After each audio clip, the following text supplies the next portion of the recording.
दोस्तों नमस्कार। आज फिर एक कहानी के साथ, कहानी छोटी लेकिन सीख बड़ी, और सीख वही महान, ज्ञान वही महान जो जीवन में उतर जाए, जिसे जीवन में अमल में लाया जाए।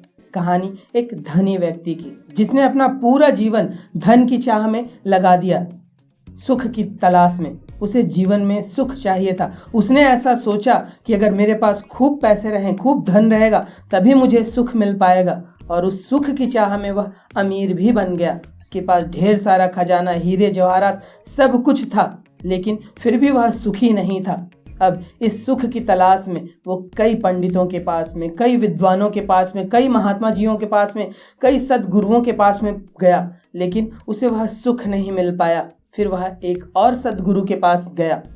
सद्गुरु से उसने मिला और बताया कि मैंने अपने पूरे जीवन को सुख की तलाश में लगा दिया। मैंने सोचा कि धन से सुख आएगा। सुख मेरे पास आया तो मैं मदिरापान करने लग गया।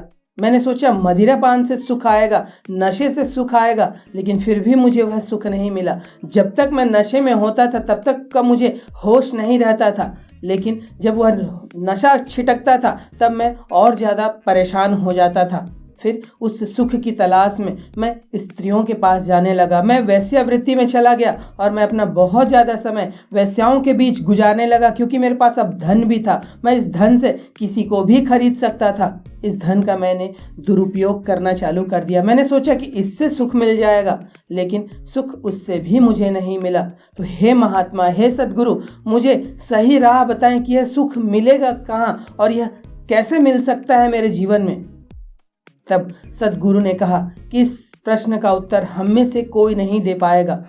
2 गांव छोड़कर तीसरे गांव पर तुम साधु के पास जाओ। वह साधु थोड़ा अजीब है, उसके उपाय अजीब है, उसको बताने का तरीका उसका अपना निजी है, उसके अपने अनुभव से। तो हो सकता है उसका जवाब तुम्हें बेतुका लगे, अजीब लगे, लेकिन मेरे ख्याल से तुम्हारे इस प्रश्न का जवाब तो उन्हीं के पास मिल सकता है और किसी के पास भी नहीं। क्योंकि वास्तविक सुख क्या है यह वही बता सकता है जिसने उसने उसको प्राप्त किया हो। हम सब तो तलाश में हैं, हम सब तो ईश्वर की तलाश में। हम तो यह सोचते हैं कि ईश्वर मिल जाएगा तो शायद सुख मिल जाए, लेकिन उस महात्मा जी के बारे में सब यह कहते हैं कि उससे प्रसन्न व्यक्ति वो हर समय खिलखिलाता रहता है, मुस्कुराता रहता है। उससे प्रसन्न व्यक्ति और कोई हो ही नहीं सकता, और तुम्हारे इन प्रश्नों का जवाब जरूर उनके पास मिल जाएगा। अब यह धनी व्यक्ति अपने सारे धन को एक पोटली में बांधकर, सारे हीरे जवाहरात, सोना चांदी को बड़े बड़े पोटलियों में बांधकर उस साधु के पास पहुंचता है। और वह साधु एक पेड़ के नीचे ध्यानस्थ अवस्था में होते हैं। जब उनका ध्यान टूटता है तो देखते हैं उनके पैरों के नीचे, जहाँ वे मंच जैसे पेड़ के मचान में बैठे होते हैं, ठीक उसके नीचे यह धनी व्यक्ति अपनी सारी पोटलियों के साथ इन महात्मा जी के चरणों के पास में बैठा होता है। अब महात्मा जी आने का प्रयोजन पूछते हैं। तब यह धनी व्यक्ति कहता है कि महात्मा जी, मुझे सुख कहाँ मिलेगा? मैंने सुख की चाह में क्या क्या कुछ किया। मैंने अपने जीवन में ऐब लाया, मैंने अपने जीवन को नरक बना डाला। मैं कई कुसंगतियों में, कई गलत व्यक्तियों के प्रभाव में गया। मैंने गलत गलत काम किए, लेकिन वे सारे गलत काम अब जैसे जैसे मेरी उम्र ढल रही है मुझे वह कचोटते जा रहे हैं। मेरे शरीर में व्याधियाँ आ रही हैं, बीमारियाँ आ रही हैं। तब यह साधु महात्मा इस धनी व्यक्ति को देखते हैं, और धनी व्यक्ति को देखते हुए वहाँ से जितनी पोटली वे उठा सकते हैं।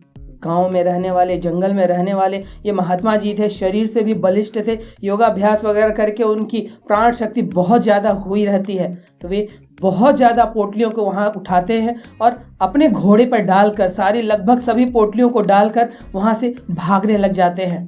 अब इन सेठ जी को, जो धनी व्यक्ति हैं, उनको तो कुछ समझ में नहीं आता है कि हो क्या रहा है। कहीं मैं ठगा तो नहीं जा रहा हूँ, किसी ने मुझे गलत पता तो नहीं बता दिया, मैं किसी गलत महात्मा के पास तो नहीं आ गया, क्या मेरे यह सारा धन लूट कर कोई चोर तो नहीं ले गया? और वे तुरंत दुखी होने लगते हैं और इन बाबा जी के पीछे भागने लगते हैं। बाबा जी भी अपने घोड़े की रफ्तार को बहुत तेज नहीं करते हैं, उतना ही जितने में ये सेठ जी पीछे पीछे भाग सकते हैं। अब वह जो इलाका था बाबा जी का तो देखा हुआ था, एक एक गली, एक एक नुक्कड़ वे जानते थे कि कहाँ क्या मोड़ है, और वे उस घोड़े को भगाते हुए वहाँ से भाग रहे थे और पीछे पीछे सेठ जी। अब सारा गांव देखता है कि कुछ मामला है। गांव वालों को तो यकीन था कि ये बाबा जी के उपाय कुछ अनूठे ही होते हैं, जरूर कुछ न कुछ इससे सीख निकल कर आएगी। अब यह बाबा जी उस सेठ जी को 2-3 घंटे खूब दौड़ाते हैं। सेठ जी पसीने से लथपथ हो जाते हैं, हांफते हुए दौड़ते रहते हैं। वापस यह बाबा जी जहाँ ये ध्यानस्थ बैठे हुए होते हैं वहाँ पर आते हैं और अपने घोड़े को किनारे कर सारी पोटलियों को वहाँ रख देते हैं और झाड़ी में छुप जाते हैं।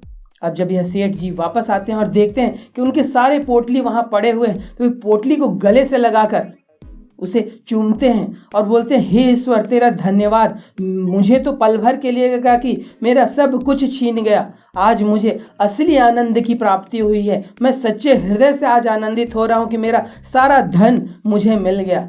अब यह जो महात्मा जी जो झाड़ी में छुपे होते हैं वे वहाँ से निकल आते हैं और कहते हैं कि इस तरह की सुख की चाह तुम्हें कभी सुख नहीं दे सकती, क्योंकि सुख की चाह में भी तुम यह जानते हुए भी कि यह धन व्यर्थ है, इससे सुख नहीं मिल सकता, तुम अभी भी इससे चिपके हुए हैं। इसे लेकर यहाँ से दफा हो जाओ, वरना मैं यह सब सारा धन छीन लूँगा और तुम्हें वापस नहीं मिलेगा।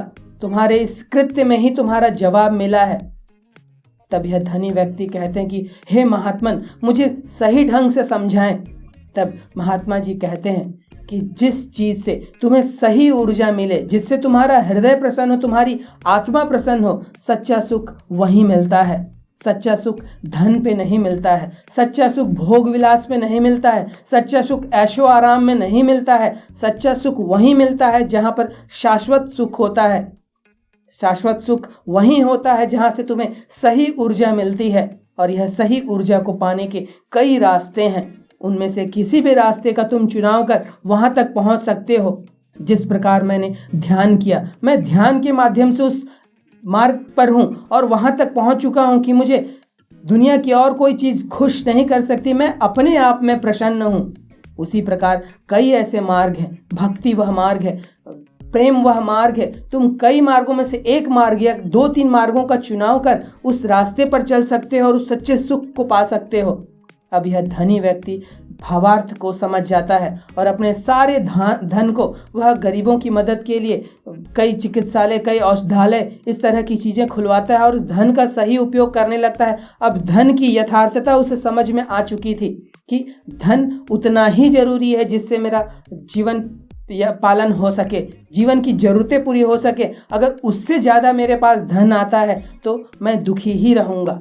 तो दोस्तों, यह छोटी सी कहानी यह हमें सीख दिखाती है कि अक्सर हमारे पास जो चीज़ है हम उसमें खुश नहीं रहते हैं।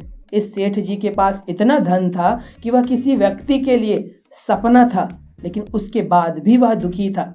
कई गरीब व्यक्ति, कई मध्यम वर्गीय लोग पैसे के पीछे भागते रहते कि मेरे जीवन में पैसा पैसा, सोना चांदी ही होता रहे, फिर भी क्या वह खुश रहते हैं?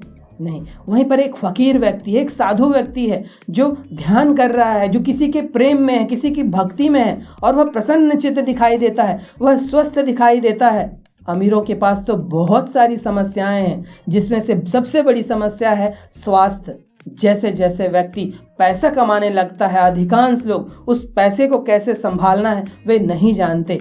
वे ऐसी ऐसी आदतें अपनाने लगते हैं, ऐसे ऐसे ऐप अपने भीतर लाने लगते हैं, उस धन का केवल दुरुपयोग करते हैं और केवल दिखावे में कि देखो मैं ऐसा ऐशो आराम कर रहा हूँ।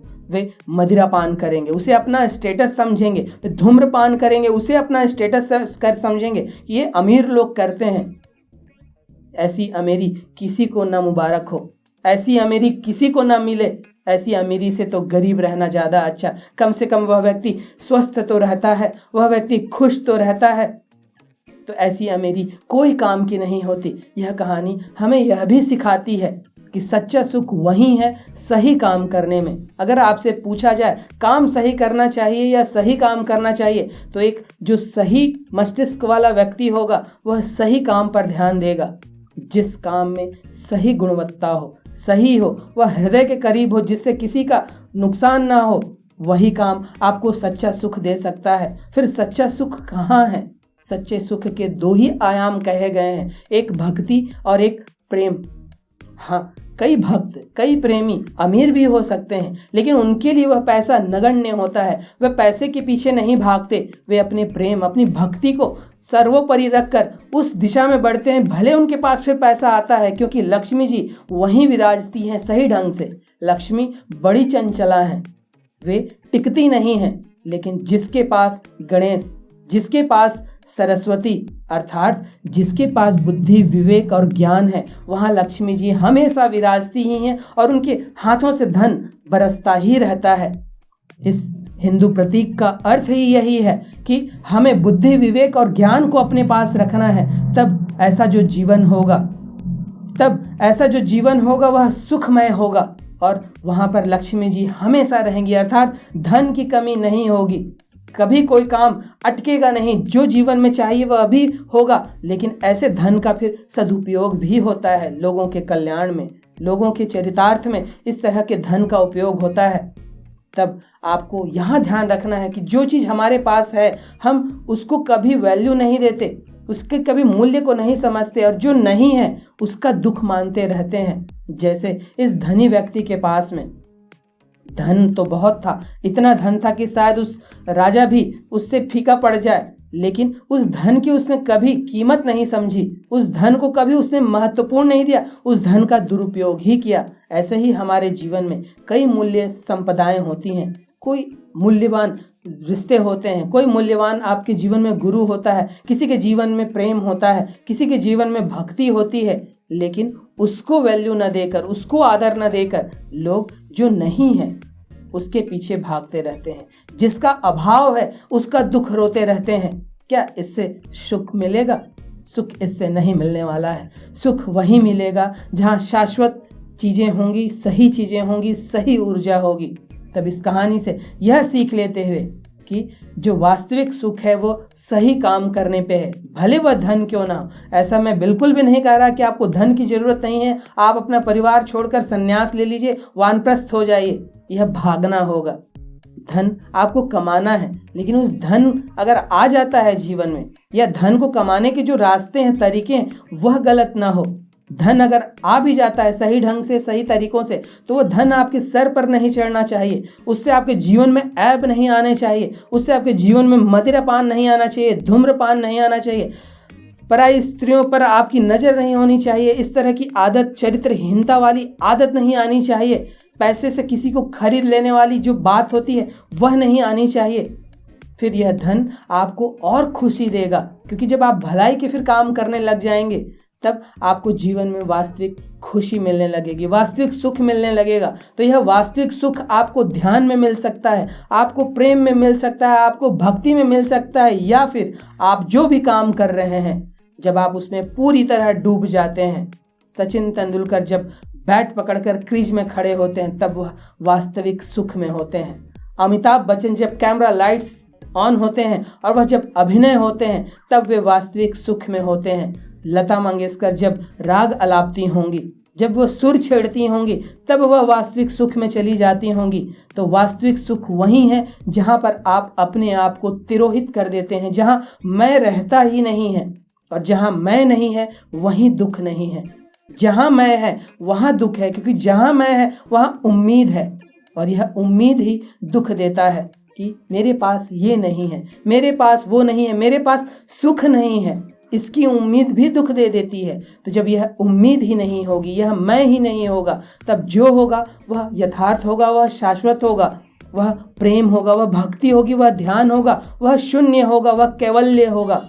तब आपको वास्तविक सुख चाहिए तो यहाँ पर आना ही होगा, शून्य होना ही होगा, और यही आपको सबसे ज़्यादा सुखी बना सकता है। करके देखिए इन तरीकों को, इस सीख को अपने जीवन पर अमल पर लाकर देखिए। मुश्किल कुछ भी नहीं है।